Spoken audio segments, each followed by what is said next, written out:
Boys and girls, my name is Moses, and I have an interesting story to tell you this morning.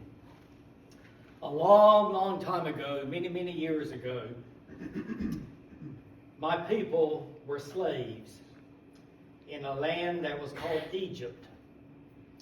And we cried and we prayed to God to free us from our slavery. And so, for some reason that I don't even know today, God picked me to go to Pharaoh, which was what they called the king of Egypt, to try to persuade him to set us free. And of course, he didn't want to do that. So God had to teach him a lesson, and he said a lot of bad things to happen to them. And finally he agreed. So I led my people, by the help of God, out of Egypt. And we had a long journey to go to a land of milk and honey called Canaan, that was God's promised land to us. But in order to get there, we had to go through a desert. And that desert was hot and dry, and we got hungry and we got thirsty. And sometimes we got discouraged, and I tried to keep them on task with what God was telling them to do. But they started to become disobedient.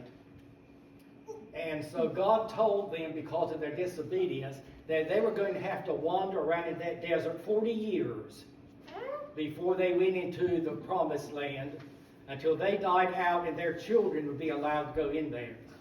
Well, then they complained they didn't like the food they were having. So God miraculously sent what he called manna. And that was just like a little sweet bread and quail. And the interesting thing was that it came at night while they were asleep. It came down from heaven and covered the ground. And the next morning when they got up, they saw all that bread and those quail. But God said, only get enough for you and your family for one day. He said, because if you get more than that, it's going to rot. And there was a reason he told them that, and I'll tell you in just a moment. Well, they did that. They were happy for a while. Then they decided they didn't like the water that they had. And so they were grumbling about that. So God told me to hit a rock that was next to me.